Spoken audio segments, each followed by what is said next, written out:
नमस्कार, आप देख रहे हैं सिटी सेंटर शो। मुंबई से मैं हूं पूजा भारद्वाज। शो की शुरुआत करते हैं कांग्रेस महासचिव प्रियंका गांधी की खबर से, जिन्हें सरकारी बंगला खाली करने के नोटिस के बाद अब उनके लखनऊ में शिफ्ट होने की जबरदस्त चर्चा है। कांग्रेसी हलकों में कहा जा रहा है कि उनके लिए यहाँ एक बंगला भी तैयार है। इसी बीच जो कांग्रेस सांसद है कार्ति चिदंबरम, उन्होंने कहा है कि यूपी से प्रियंका गांधी को मुख्यमंत्री पद का उम्मीदवार घोषित करना चाहिए और वो लखनऊ से ही लीड करें। अब इसके बाद यूपी कांग्रेस में खूब जोश है। प्रियंका के लिए लखनऊ के पौष इलाके गोखले मार्ग पे बंगला तैयार है। यह बंगला उनकी रिश्तेदार शीला कौल का है। बंगले में एक विशाल लॉन है। आधी लॉन में घास लग चुकी है, आधी में लगना बाकी है। बंगले में 1936 में नेहरू जी का लगाया दशहरी आम का पेड़ भी है, जो 84 साल में बहुत बड़ा हो चुका है। बाहर चौड़ी सड़क पे काफ़ी हरियाली है। वो घर इस देश की आज़ादी का एक गवाह रहा है। वहाँ तमाम गतिविधियाँ अंग्रेज़ों के ख़िलाफ़ हुई हैं।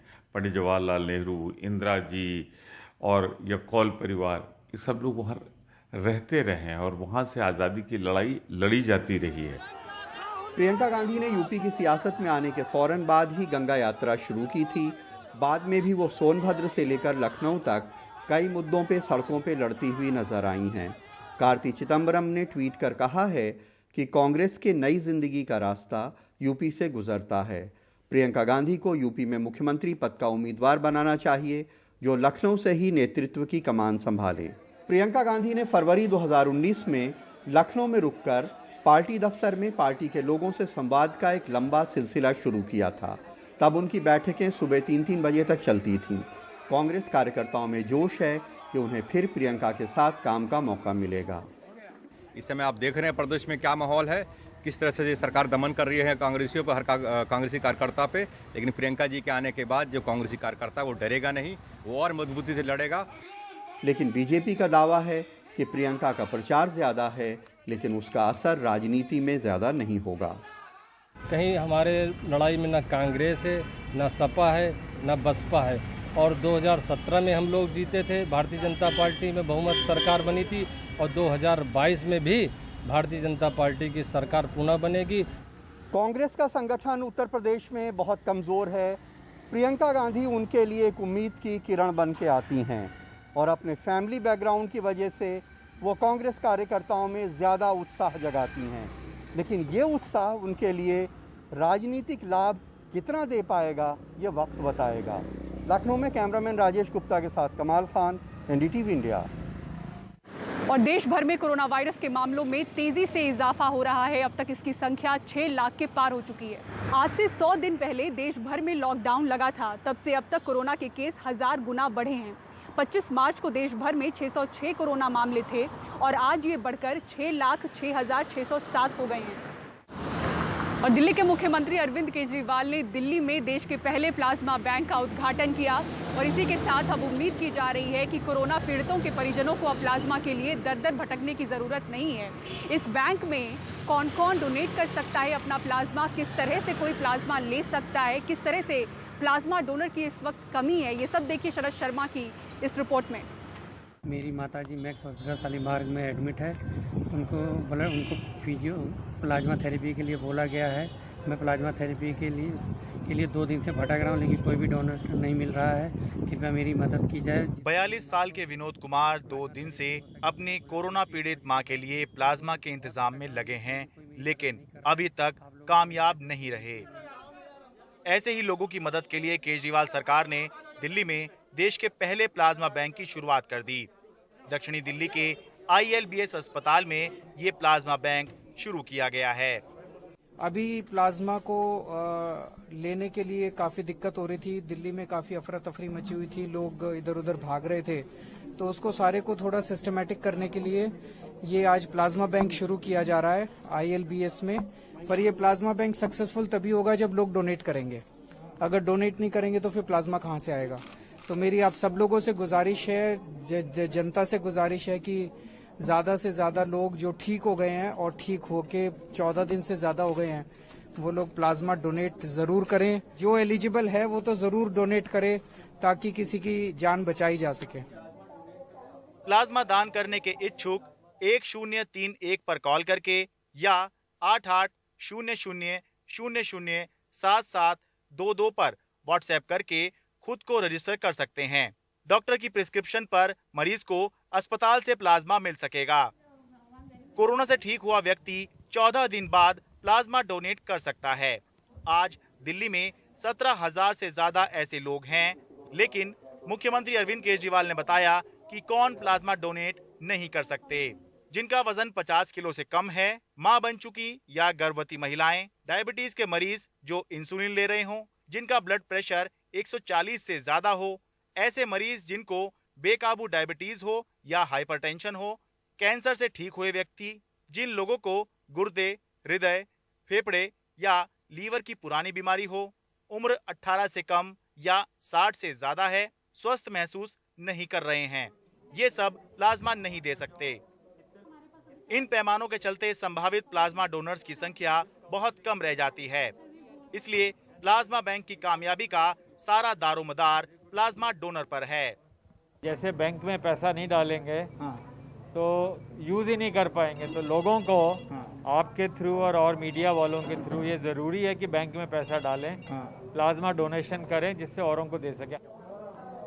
जो लोग प्लाज्मा डोनेट कर रहे हैं उनको सम्मान के तौर पर गौरव पत्र दिया जा रहा है, लेकिन जिस भावना के तहत लोग प्लाज्मा डोनेट कर रहे हैं वो वाकई तारीफ के काबिल है।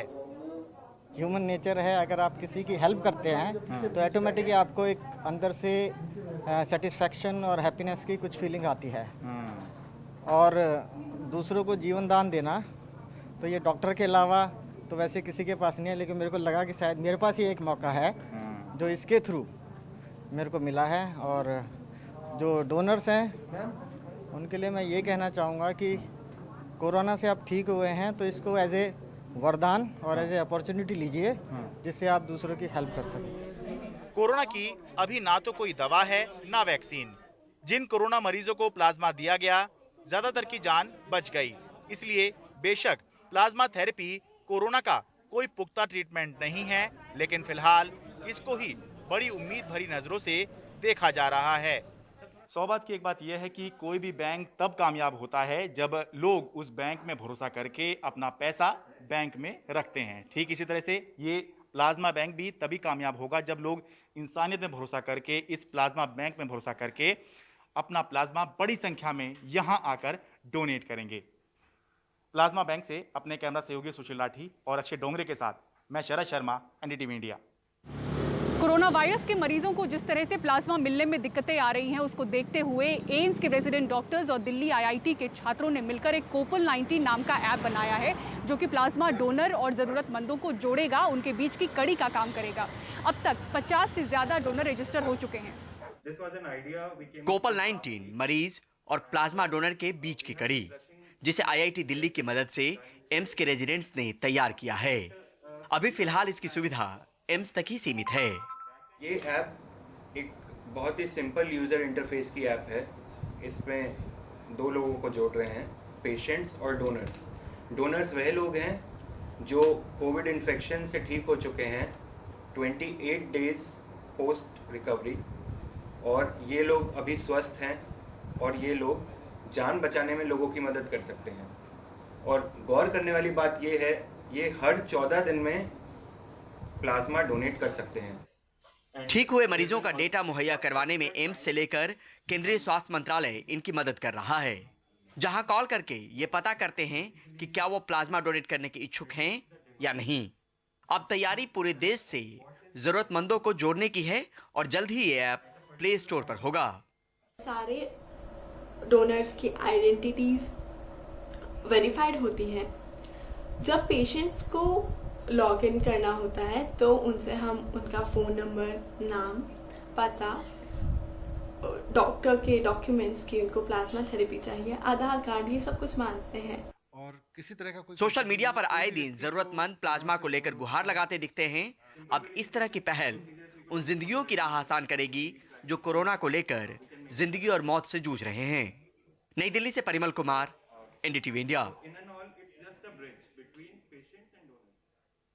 इधर मुंबई शहर में कोरोना वायरस के घटते बढ़ते आंकड़े उलझन में डाल रहे हैं। जून के महीने में जहां कुछ दिन 1000 के कम आंकड़े देखे गए, वहीं 1 और 2 जुलाई को दोनों ही दिन 1500 नए मामले जुड़े हैं। अगर मौत के आंकड़े देखें तो हैरान करने वाले हैं, क्योंकि दिल्ली के मुकाबले मुंबई में 65% ज़्यादा मौतें हुई हैं।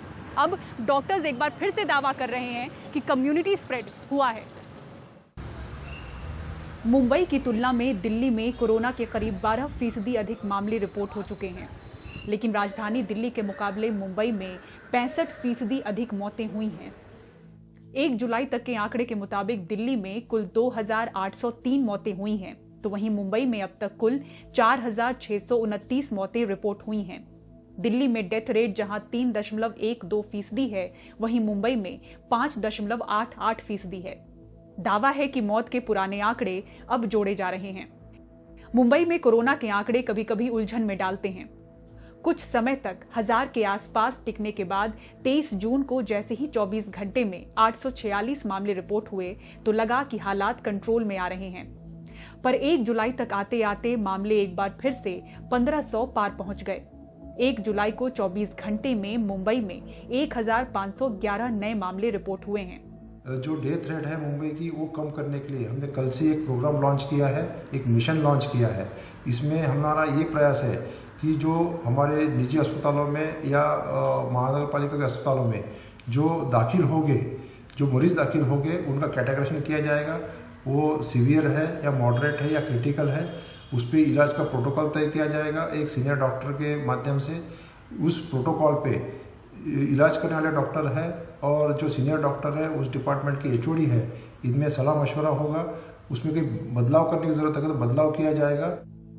नए हॉटस्पॉट तैयार हो चुके हैं। शहर के 8 वार्ड में मामले 4000 पार हैं। वहीं हॉटस्पॉट रही धारावी में फिलहाल सिर्फ 551 मरीजों का इलाज चल रहा है, लेकिन यहाँ के तमाम डॉक्टर्स एक बार फिर कम्युनिटी स्प्रेड को हकीकत मान रहे हैं। कहते हैं करीब 90% डॉक्टरों ने कोरोना के लक्षण महसूस किए हैं। मुझे खुद भी इन्फेक्ट हुआ, मेरे साथ मेरी मिसेस, मेरे बच्चे इन्फेक्ट हुए, बट इम्यूनिटी थी शायद, या तो मैं शायद ए पॉजिटिव नहीं था, मैं ए बी पॉजिटिव हूँ, तो मैं बच गया। मगर कम्युनिटी स्प्रेड हुआ है, मैं आपको बिल्कुल गारंटी के साथ बोल सकता हूँ। ये मानने को तैयार नहीं है, मगर अगर अभी आप टेस्ट करोगे 90% लोग के अंदर जो है एंटीबॉडी आपको मिलेगी। दैट मीन्स कि उनके अंदर इन्फेक्शन गया है और वो इम्यूनिटी थी करके वो बच गए। पर सरकार नहीं मान रही है, तो एक अलग बात है, वो सरकार की अपनी प्रॉब्लम है। तमाम जो डॉक्टर्स हैं, आप मान रहे हैं कि आप लोगों ने कुछ सिम्टम्स महसूस किए? तमाम आप सारे लोग? अच्छा, ये तो बड़ी बात। इवन जो है रमजान के मंथ में मुझे भी सिम्टम्स उसके आए थे, फीवर वगैरह आया था। तो कैसे कंट्रोल किया? तो सिम्टोमेटिक ट्रीटमेंट लेके फिर हमने अपने क्लिनिक को कुछ दिन के लिए इसको बंद किया, क्योंकि पेशेंट के थ्रू ही हमको सिम्टम्स मिले। पेशेंट के थ्रू ही हमको जो फीवर वगैरह आना स्टार्ट हो गया। तो ऑलमोस्ट जितने भी प्रैक्टिशनर रहे धारावी में, मैं समझता हूँ 90% प्रैक्टिशनर्स को थोड़े बहुत सिम्टम्स आए, लेकिन बिकॉज ऑफ देयर इम्यूनिटी वो सिम्टम्स को उन्होंने कवर किया और फिर वापस से अपनी फील्ड पर स्टार्ट किया। जून के महीने में घटते मामलों ने मुंबई वासियों को बहुत राहत पहुंचाई, लेकिन अनलॉक में बढ़ती भीड़ ने डराया। पुलिस ने धारा 144 लागू कर दी। अब ऊपर जाते आंकड़े और ज्यादा सावधानी बरतने की हिदायत दे रहे हैं। मुंबई से पूजा भारद्वाज की रिपोर्ट, एनडीटीवी इंडिया के लिए। सोने की कीमतों में रिकॉर्ड तोड़ उछाल, लेकिन खरीदार से ज्यादा लोग बेचने जा रहे हैं सोना। पूरी खबर ब्रेक के बाद। बने रहिए सिटी सेंटर शो के साथ।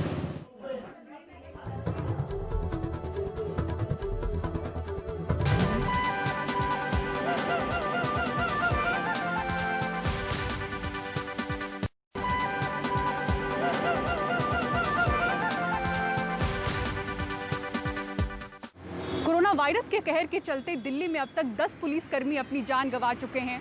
अब तक 2000 पुलिसकर्मी इसकी चपेट में आए हैं, जिनमें से 1300 ठीक होकर अपने काम पर लौट चुके हैं, लेकिन 700 पुलिसकर्मी अब भी ऐसे हैं दिल्ली में जो कोरोना वायरस से जंग लड़ रहे हैं। कोरोना योद्धा इंस्पेक्टर संजीव यादव की अंतिम विदाई। पीपीई किट पहने साथियों ने उन्हें तिरंगा पहनाया। पीपीई किट पहने परिवार भी बस कुछ पलों के लिए उनका चेहरा देख पाया। दिल्ली पुलिस के वही 10 कोरोना योद्धा हैं जिन्होंने कोरोना बीमारी से लड़ते हुए अपनी जान कुर्बान कर दी। अभी तक दिल्ली पुलिस के करीब 2000 पुलिसकर्मी कोरोना संक्रमित हो चुके हैं, जिनमें से 1300 पुलिसकर्मी कोरोना से जंग जीतकर वापस अपनी ड्यूटी पर लौट चुके हैं, जबकि 700 पुलिसकर्मी अब भी कोरोना से मुकाबला कर रहे हैं।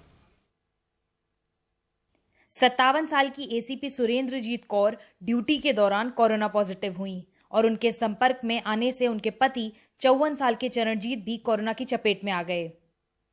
एसीपी सुरेंद्रजीत तो कोरोना को मात देकर ठीक हो गई, लेकिन उनके पति की मौत हो गई।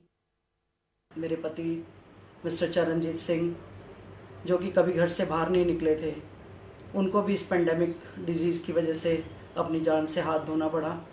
वो कभी घर से बाहर नहीं निकलते थे, लेकिन क्योंकि एज ए पुलिस ऑफिसर मुझे बाहर अपनी ड्यूटी के लिए जाना पड़ता था और मुझे जाना भी चाहिए था, और मैं गई भी, जिसकी वजह से ये बीमारी जो है हम लोगों के घर पे आई। कोरोना के इस दौर में पुलिसकर्मी अपनी जिंदगी दांव पर लगा रहे हैं।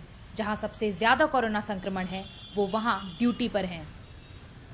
दिल्ली के 440 कंटेनमेंट जोन के बाहर तैनात हैं, पतली सड़कों पर भी और ऊंची इमारतों के आसपास भी। 30 साल के कांस्टेबल राजकुमार कुशवाहा पालम कंटेनमेंट जोन में पिछले 2 महीने से रोज 8 घंटे ड्यूटी करते हैं। अब तक 3 कंटेनमेंट जोन में ड्यूटी कर चुके हैं। उनके 10 साल से छोटे 2 बच्चे हैं। थोड़ा हमें डर तो रहता ही है, अभी भी बच्चे हैं साथ में। सेफ्टी के लिए तो फिलहाल में अभी कुछ नहीं है, ऐसे सैनिटाइजर होता है हमारे, दे जाते हैं, खाना अपना घर से लाते हैं, खाते हैं। 39 साल के कांस्टेबल नवीन द्वारका में कंटेनमेंट जोन में पिछले 25 दिनों से हर रोज 12 घंटे ड्यूटी कर रहे हैं। तो फोर्स है, इसलिए हमें ये और भी ज़्यादा जिम्मेवारी हमारी। कोशिश करते हैं कि घर जाने से पहले अपने जो भी है क्लॉथ्स वगैरह उनको रिमूव करके सैनिटाइज करने के लिए या धुलवाने के लिए डाल देते हैं। वहीं सीनियर पुलिस अधिकारियों का कहना है कि वो ड्यूटी पर तैनात अपने स्टाफ की सभी ज़रूरतों का ख्याल रख रहे हैं। इमोशनल और मेंटल लेवल भी यहाँ पर बहुत सारे एफर्ट हुए। डॉक्टर से उनकी कंसल्टेशन कराई ताकि उनके माइंड में कोई फियर या मिथ है तो वो एक ब्रेक हो सके। हेल्दी पुलिस, हैप्पी पुलिस का एक हमने अभियान किया था। दिल्ली में अब तक तकरीबन 90,000 केसेस हुए हैं कोरोना वायरस के, पर दिल्ली पुलिस के कोरोना हीरोज के साहस और बलिदान का नतीजा है कि हमारी कोरोना के खिलाफ जो लड़ाई है वो रोज और मजबूत हो जाती है। नई दिल्ली में मुकेश सिंह सेंगर और कैमरा पर्सन अब्दुल कादिर के साथ सुकीर्ति द्विवेदी, एनडीटीवी इंडिया के लिए। कोरोना संकट के बीच सोने की कीमतों में जबरदस्त उछाल नजर आ रहा है। सोने का रिटेल प्राइस 50,000 के पार जा चुका है। लोग इसमें सुरक्षित निवेश तो देख रहे हैं, लेकिन उन लोगों की भी तादाद ज्यादा है जो सोना बेचकर अपना इस आर्थिक तंगी में घर चला रहे हैं। सुनील सिंह की ये रिपोर्ट देखिए। सोने की कई दुकानें यूं ही खाली पड़ी हैं, लेकिन दाम आसमान छू रहे हैं।